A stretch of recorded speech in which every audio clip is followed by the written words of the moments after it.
Well, good afternoon, everyone, and welcome to the YouTube breakout room. I just want to make it clear, as you probably remember, the conference does have 3 breakout rooms set up, so there are 2 other rooms. If you're especially interested in Facebook, you should be at a different URL. You should be at the intosolveadobe.connect.com KTB. And if you're especially interested in Twitter, you should be at intosolveadobeconnect.com KTC. If you are interested in YouTube or, any variety of social media tools, then you are in the right place. So we'll give people a few minutes to navigate to the room.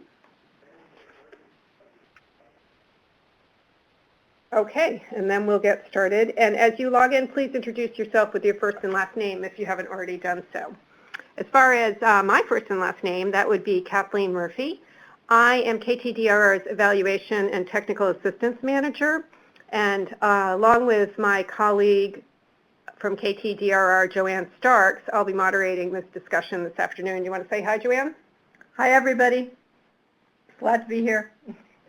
And there are several other important people, including yourselves, in this room, but we will be hearing especially from Mark Harness, who gave a presentation earlier today. He, as you may remember, is from the University of Washington's Center for Technology and Disability Studies, and gave a presentation earlier today about the KTDRR's new plain language summary tool. We also have on the phone Marcia Ellison. She is the Associate Director for Knowledge Translation for the NIDER-funded Transitions Research and Training Center in the Department of Psychiatry at the University of Massachusetts Medical School. She also works with the NIDER-funded Manual and Training Program to promote career development among transition-aged youth and young adults with psychiatric conditions. And we're thrilled that she brought along a colleague of hers, Tanya Duperoy. Marcia, do you want to say a few words about Tanya? And you can say hello, Tanya. Sure. So Tanya is working very closely with me, particularly around YouTube. So I think she'll have many things to add. And Tanya, you can share your voice with everybody. Hi, everyone. Well, hello, Tanya. We look forward to hearing more from you. And finally, but by no means least, we have Brittany Smith with us. She owns a social media consulting firm. It's called Build Social, and it's located in Portland, Oregon. She's been working with the Pathways Research and Training Center at Portland State University. So seriously, thank you all so much for being here. We really, really appreciate it. And as we mentioned, Ian Williams did earlier in the orientation to the breakout rooms, we had asked for recommendations on who had innovative use of social media tools aside from Twitter and Facebook. So that's one reason why we had highlighted the people that we are highlighting today, and we're really looking forward to hearing more about how you've been using YouTube and other tools, as well as everybody online. As I mentioned, Joanne Starks is here. She's going to take a few minutes to go over all the various ways we've set up for you to participate in this conversation. Joanne? Thanks, Kathleen. Excuse me. We would really like to encourage everyone to get in touch with us and share your questions, thoughts, and comments with our panelists. We are monitoring the Twitter feed if you'd like to post your questions there using the hashtag KTmedia. You're also able to chat in your question in the chat pod on the far left side of the screen or email us at ktdrr@sedl.org. And if you could put YouTube in the subject line. You can also give us a call on our toll-free number at 1-800-266-1832. Tracy Bauman will take your questions and share them with us. And again, please let her know that your question is for the YouTube breakout room. Something new we're doing this year is enabling microphone rights. So if you'd like to verbally ask your question, please raise your virtual hand. Once I enable your mic, you have to go to the phone icon at the top left of your window. Click the second option, Using Microphone, and then select Join. You might also need to identify the specific microphone you are using or adjust the volume. You'll also see in the presentation materials pod, which is right below the chat box, There is a document entitled Audio Instructions, and you can download that as well. Thanks very much, and now let's get going.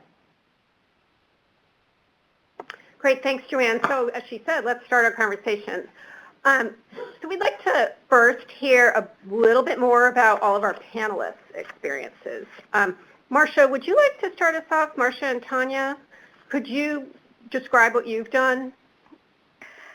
Sure. Broadly or regarding our YouTube in specific? Specifically YouTube, maybe let's say what the goals for your use of YouTube were, or talk about your primary users. Sure. So I would say that we kind of just jumped into YouTube knowing that it was the increasing media of choice. And we, in fact, Tanya did a bit of research and found that it's, up there, I think, first or second of the most used media portals. Tanya, is that about right? Yes, it is the top video streaming site, especially among young adults between the ages of 18 to 24. It tops Netflix and all these very popular sites that people would think that are more popular. And so that young adults and young adults with serious mental health conditions is one of our primary audiences, so we realized we really had to start transmitting knowledge through the YouTube mechanism. Right now we have created a new social media plan, and we've determined to use YouTube to reach two audiences, and we intend to create two different channels, one for young adults and one for researchers and providers. And we intend to create videos that are different because these audiences access these media differently and are looking for different kinds of things. So, briefly, we use videos to disseminate relevant our transitions RTC information, and also to make webinars and talks and presentations by our researchers available. We tape them and we put them on YouTube. Also, we use all of our other media channels to advertise our YouTube channel and the videos that are on there.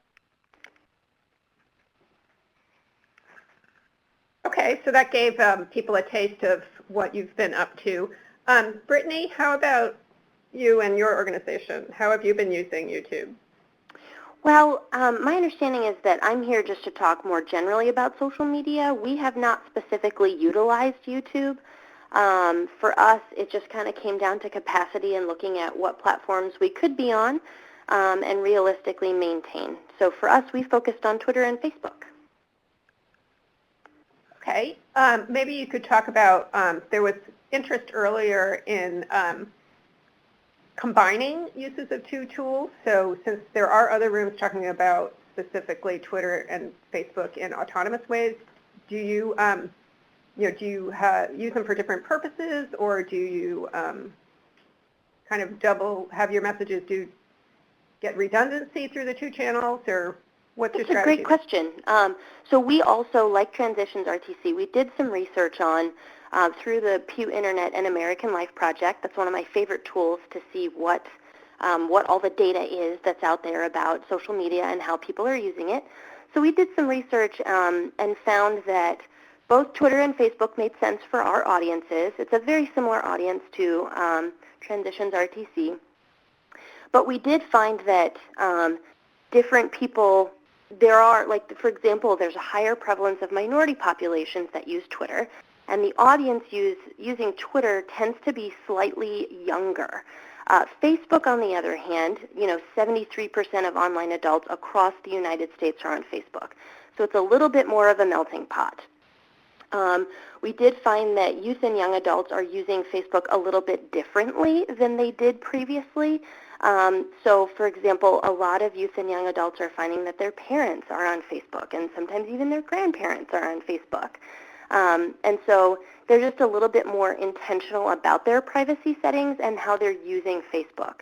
So we try and use Facebook and Twitter to meet slightly different needs, but typically what we do is kind of take the same content and then just tweak the message a little bit differently on Facebook versus Twitter.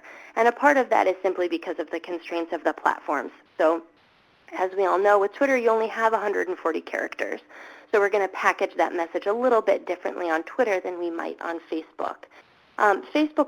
Twitter also is kind of a way for us to reach out to some of our national partners a little bit more successfully. So we also kind of use Twitter a little bit more with a national focus than we do our Facebook page. And I actually use, to kind of schedule out my posts, I use Buffer app to schedule things on Twitter, and then the scheduler within Facebook. And how do you spell Buffer app? B-U-F-F-E-R. I'm sorry, I was talking. Go ahead. Not at all. It's B-U-F-F-E-R app.com. Okay. Well, thanks, Brittany. And just a little follow-up question. When you were saying that you had partners, what kind of partners do you work with? What are your goals for those partnerships that are being expressed through social media? Good question. So partners like Transitions RTC, so other grantees, as well as folks that are kind of meeting the same the needs of similar populations. So we have partners across Oregon that we work with, and we also have other organizations nationally. And we just kind of try and highlight their work if we find a good website, either for professionals, researchers, or youth and young adults. We try and push it out both on Facebook and Twitter, but on Twitter there are just a little bit, some more opportunities to actually kind of mention folks and have them get a notification that we've mentioned them. So are they feeding you content and you are primarily providing them with social media portals, or do they have portals of their own and there's horizontal communication going on there among them? They tend to have portals of their own. Not every organization does, but they tend to have portals of their own. So sometimes we'll get requests saying, hey, could you, we have this new research paper or this new product, could you put it on your social media platforms? And we definitely do that. But the other thing we do is just go out of our way to curate content and find content, and then whenever we are sharing that content, make sure to kind of mention other organizations, the organization that created it, to kind of spread the message. Okay, great. Thanks, Brittany. So, Mark, did you have comments to make about either more about the plain language tool or what the University of Washington's been doing with especially YouTube? I think people are expecting to hear about here if you have anything to say about YouTube. Sure. Well, so I just with a caveat that I'm not a YouTube expert, I think Joanne asked me to sit in one of these breakout sessions, primarily so if you had more questions about plain language and the plain language summary tool, I could answer them. I will just tell you, not a lot in current projects, but in past projects we've done a fair bit with video, and it breaks out kind of across three categories for us. We have focused in some projects on really instructional video, so thinking about, in that case it was a focus on accessible information technology and really how do we help people understand how to work with IT in accessible ways. We've also done what a lot of you are describing, which is more providing access for people to presentations that they may not be able to attend in person.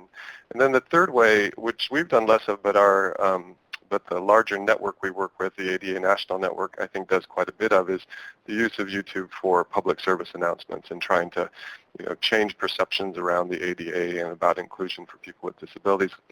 And I see quite a few people from the ADA National Network in the attendee list, so I'm hoping you guys can talk more about some of those things. But I'd say I'm open just to opening it to questions, and I actually have a few questions to ask this group. I think I might learn quite a bit from those of you who've been doing more of this than I have.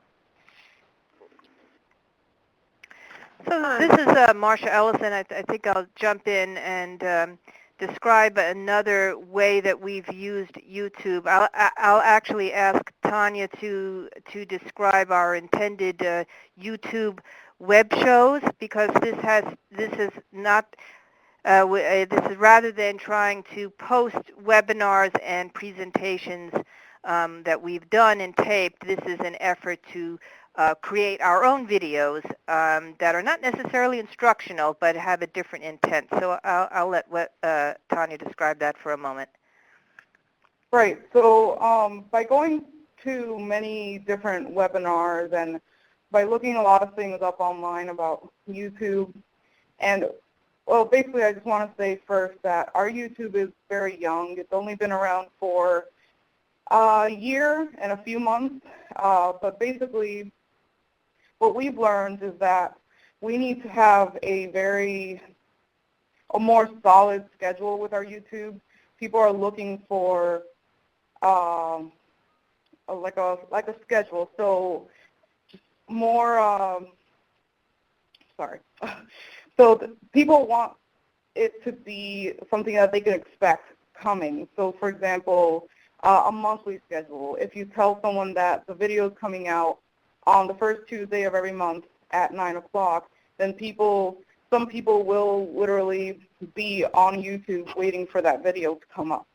But also, when you have a regular schedule on your YouTube, you are continuously adding newer content to your YouTube. So with these things in mind, we have decided to create a new web series that will be coming out in the next few months that will create this regular schedule for our YouTube, and will, with that regular schedule, create a bigger influx to our channel. We have been in regular communication with a National Youth Advisory Board that has given us feedback on what they want for a YouTube channel, and we find that through researching around that these things that they say are true. And so we've used many of their advice in order to create a proposal for our new YouTube web series that we plan to put together.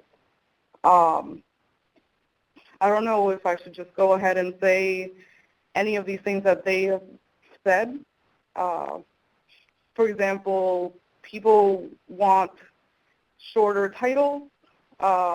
People are looking for language that is friendly, so plain language, like we were saying before.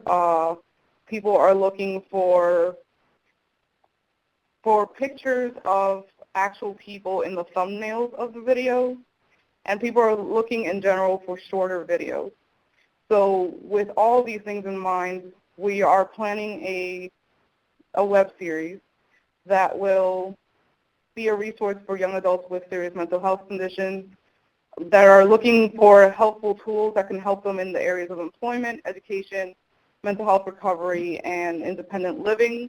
We plan to follow the advice of the National Advisory Board and other young adults that have put themes and topics together for the show. The show will be mostly done in an interview format with young adult hosts and young adult and adult ally guests. And the guests will mostly inform on tips and resources that they have either experienced in using or have helped create. And so we really do have like an Oprah type of show in mind. And this will create a regular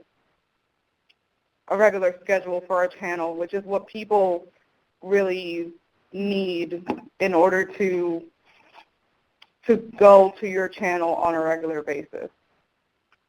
Thanks, Tanya. That's really fascinating in the sense that it sounds like your project both has the co-constructed content that we associate with social media and the whole Web 2.0, but there's this artifact of a television kind of audience where people, like 20 years ago, you would watch your show on Tuesdays at 8 p.m., So people want both that kind of regular rhythm to the content as well as having access to it 24/7 after it's posted. That's pretty fascinating. So everybody participating in this conference, I think, considers themselves or strives to be leaders in providing accessibility to everybody and everything that we do. So we did get a question ahead of time, and Tanya and Marcia, feel free to respond, or Mark or Brittany or anybody else who wants to jump in. One thing about videos is they need to be captioned, obviously. So this person wrote in, we are constantly searching for a means of providing captions for videos posted to YouTube and wonder, are there any programs or software besides Dragon Naturally Speaking that would make it easier to transcribe audio on the go? If there are any suggestions, we would love to hear about others' experience with this. So how are you handling captioning of your videos on YouTube or Vine or wherever?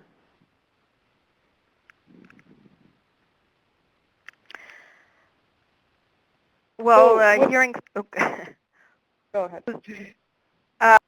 So this is Marcia, and we are using the YouTube captioning capacity that YouTube provides. It's not great, and it messes a lot of things up. Tanya's had to go in and try to edit those versions and then restore them. But anyway, that was sort of the cheapest way that we could go without actually getting a transcriptionist to create those captions for us. You don't know of any alternative software packages? Not right now, but I think we will definitely be looking into that in the next year or so for our newer streamlining of videos that we're going to be having. Okay, and I'm looking up at the chat pod. Amy Verall has asked, besides making the comment that she finds, Tanya, what you're talking about is really super, and that the National MS Society also posts video, though directly to their website. So I was wondering, Brittany, since you mentioned that YouTube isn't a real focus of what you're going to talk about today, or I guess I'm assuming that means what you do with your work. So do you embed videos on a website, or what made you maybe go in a different direction with your video instead of YouTube, if you're using video? Yeah, so we're actually in the process right now of kind of re-looking at our website. We created our website in the first grant cycle that we had, which was 5 years ago. And so 5 years is long enough that our website is looking pretty outdated. So we do have the ability to embed video on our website, and we do it occasionally. But we're actually hoping to just kind of improve our whole website and make that process easier and even mobile optimize our website. What we find to be most successful is sharing media on Facebook and on Twitter, and that means just taking that YouTube, the URL from YouTube, and posting it directly to social media. For us, that's what we found to be most successful so far.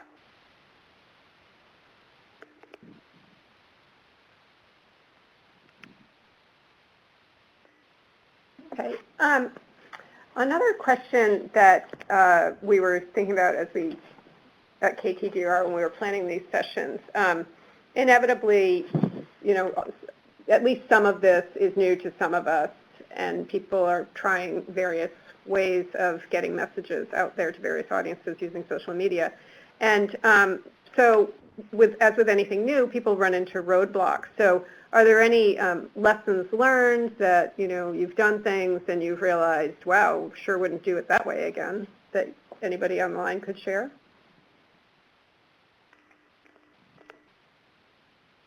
This is Brittany. I can jump in. One thing that we have learned from our first grant cycle and that we're now improving since our grant has been re-awarded is how we do analytics. So when I was first brought onto the project, and again, I'm a consultant, so I'm not, in the Pathways RTC office day in, day out, and what ended up happening is that a lot of the work that I was doing ended up being slightly siloed from the rest of the work that was going on in the project. And so this time we're really trying to focus more on having things be integrated and also really focusing on analytics and making sure that what we're doing on social media is having an impact on our website traffic. It's important to remember that social media is just kind of one aspect of a digital marketing strategy. For our audience and the goal of our project, it's absolutely essential, but ideally what we're doing with our social media presence is also driving people to visit our website. And so we're going to be, this time, for the next 5 years moving forward, much more intentional about that, about creating robust content on our website and driving people back to our website and then really tracking those analytics more successfully. So that's interesting. So I'm looking at the comment too. Tanya has commented, I definitely believe we need all of the social media platforms we use to promote the videos that are uploaded to YouTube.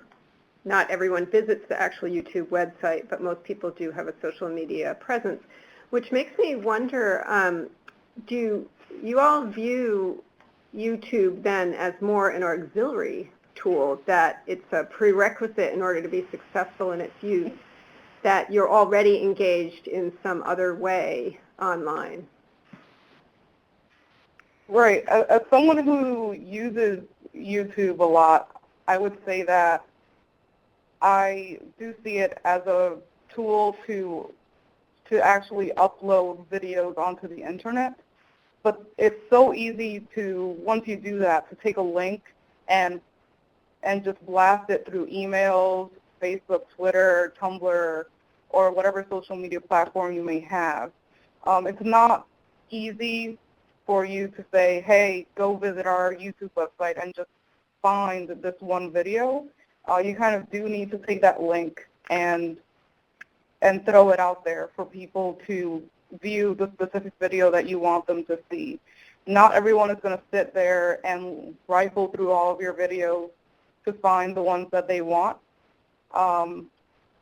However, in case there is somebody that is doing that on YouTube, which a lot of people do, I'm not saying that they don't, but if anyone is on YouTube, they can find what is useful is to make playlists for people to actually find things that pique their interest the most. Yes, and so the playlist strategy has been very helpful for us, and I also wanted to comment about what Brittany said about driving people to the website. That was also a goal of ours in YouTube, was to try to bring people to our website, and we also have a youth-created website. And one of the things that we did was essentially create advertisements, advertising videos on our YouTube channel that enticed people to come see new content on our website or on our youth-driven website. So that was actually a lot of fun. I mean, I think that we need some analytics to figure out how successful it was, but that is a way that we use YouTube. Conversely, though, I think that YouTube all by itself is a very important dissemination strategy, irrespective of your website. So we really want to amp up our capacity to create videos and post them and use that dissemination strategy. Yeah, it's interesting because when you think about knowledge translation, most of the time during the conference we think of it conceptually as a metaphor. Some of this conversation reminds me, particularly Brittany, when you were talking about your role being somewhat siloed, that content comes to you and then you have to translate it. And we've talked earlier about having to simplify text. That's what Mark Harness was talking about, with a tool that helps people, make a text more comprehensible, but it's a whole other thing to think about how would a research finding be represented in an image, whether it be a video image or a flat image, that is true enough to the finding to draw people to maybe more nuanced or in-depth content.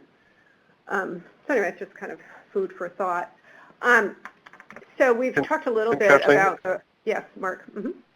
This is Mark. I was just going to jump in and say, I think that that's a really good point. And just in thinking about roadblocks, I think one of our challenges has really just been the capacity that's required to do a lot of video production and to do it in a kind of professional. I mean, obviously, it doesn't have to be perfect to go up on YouTube, but to do it in a way that represents the organization professionally.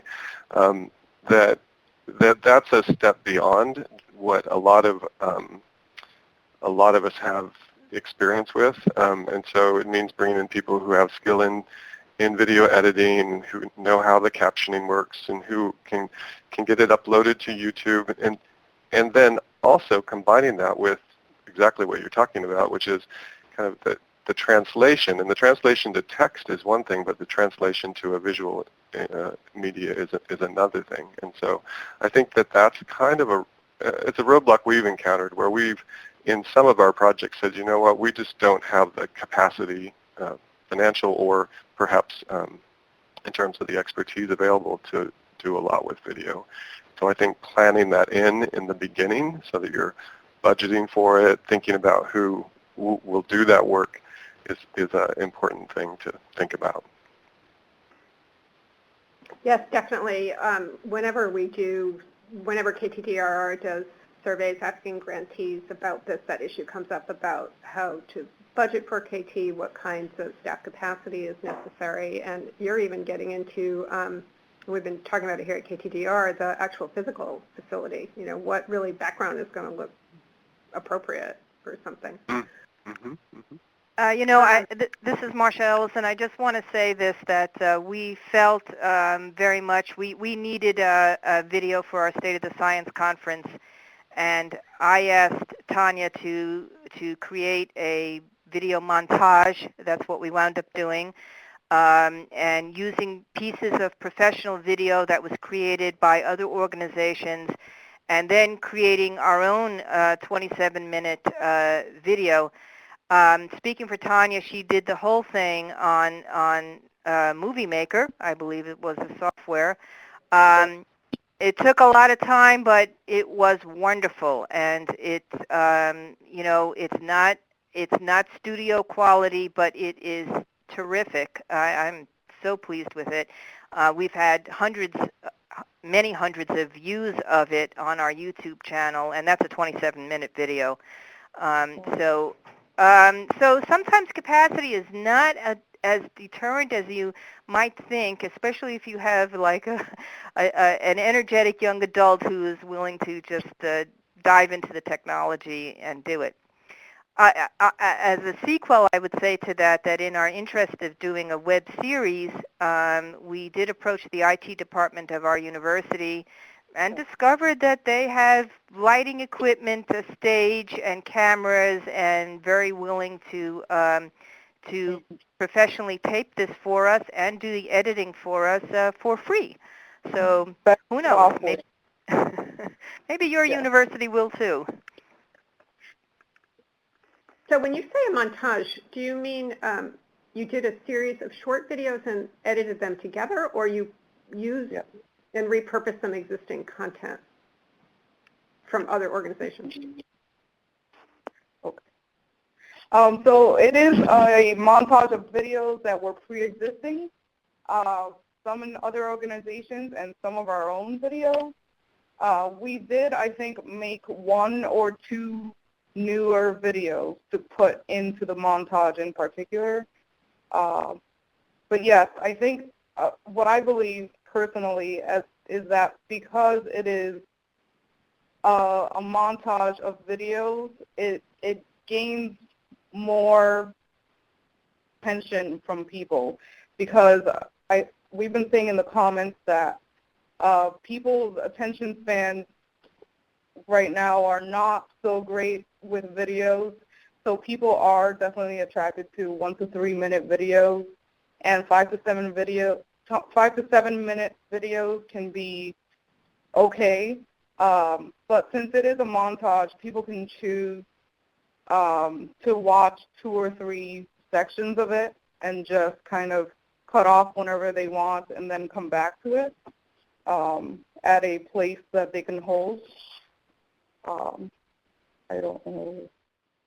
Yeah, so the videos, as I said, there were pieces that we took from actually these were news programs, advocacy organizations who had already professional videos. We wrote them and asked them for their permission to cut their pieces of their own video to use in our own montage. And, we're very grateful that they said yes. And so that's how we went about it. Well, yeah, we've moved ahead to successes since this clearly was one for you. It's pretty fascinating what you did because you've got kind of an instant audience there because you have more people and more organizations vested in your content since it's theirs. So then I would imagine they would want to push out your montage via all of their channels because then it, promotes them as well. So kudos to you for thinking of that strategy.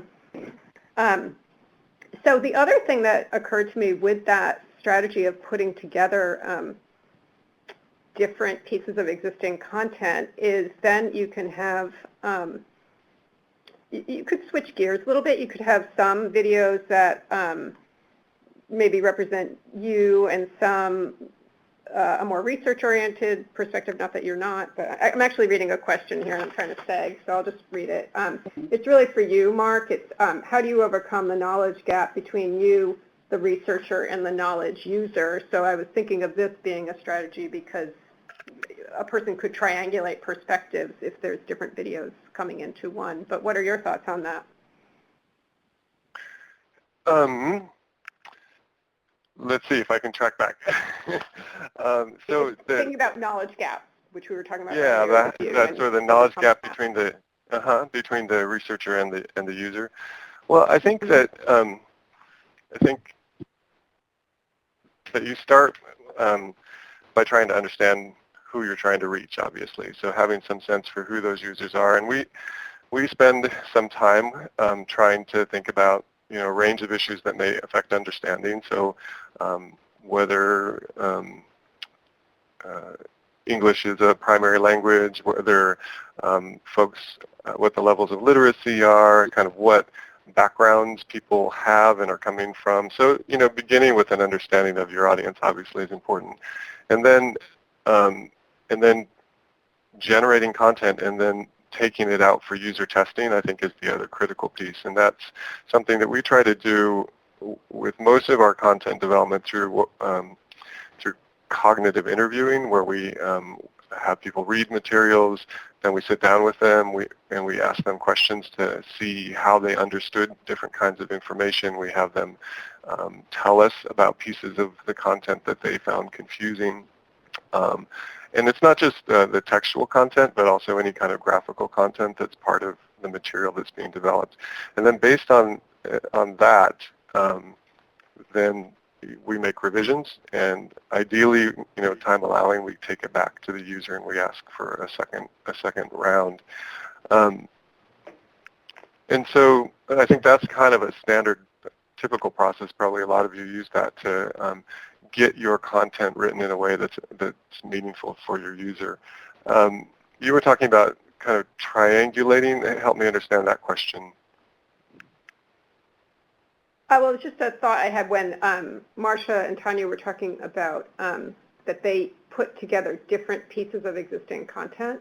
So I would imagine it might be possible in not too long of a video, but to introduce something that introduces a topic at a certain level, of a certain type of user, and then maybe a researcher could come in and talk more in depth about that, or so that it embedded in one video, since it's kind of a collage, you could bring in different people and perspectives on the same topic. It's an interesting idea. We haven't played with that. I think you're touching on something, though, that makes a lot of sense, which is once you develop something and you have a product, then you've got something you can kind of play with, right? So even in written products, we may develop a longer document, but then break that out into smaller chunks and target it towards specific users for related to specific questions. We haven't done that with video, but I think you certainly could. And you could think about it almost in the context of the way we develop technical documents. We have executive summaries at the beginning. We have longer sections at the end, and so you could think about how you could certainly sort of target content towards users, but also allow for users who want to see all of that in one place to see all of it. I don't know, does that kind of get at what you were? Yeah, absolutely. And Brittany, did you have anything that you wanted to add? Because we only have a couple more minutes. No, I'm good, unless anyone has a specific question. Okay. So I'm trying to, here we have on the slide, what supports do you need to keep your social media innovative and useful to your followers? Have you had to do different things to market your different tools? Or Tanya has talked about having the regularly scheduled uploads. Did you have any thoughts about that, or anyone else? I can jump into that for a second. One thing that we have found, because it is a research grant, we're sort of at a disadvantage on a platform like Facebook. It's true in general on social media, though. Kind of the less, videos of cats and really interesting things that you have to post, the less engagement that you get on posts, and the less likely on Facebook specifically they are to actually feed that post to your audience. So we have had to work hard to be creative and find content that is a teaser, kind of like you were talking about before. So we try and do a mix of media, including videos and memes. We found memes to be really successful. We actually did a contest at the end of 2013, a meme contest for youth and young adults to sort of create a meme that positively frames mental health and how they successfully manage their mental health. And we found that focusing on media-rich content has been a successful strategy to increase engagement. Oh, yeah, that's a great idea. I had never thought of a serious use before of memes. Yeah, it was successful. We were surprised. Thanks for reminding everybody of that.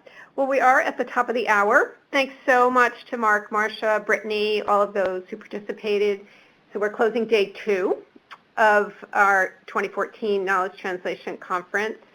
Please join us again on Friday of this week. It'll be again from noon to 4 Eastern, same time, same login procedure, and the URL that you use on Friday is the one you're using right now. It ends in KTA. On Friday, we're going to find out all about disability media and KT supports. Thanks, everyone. Thank you so long.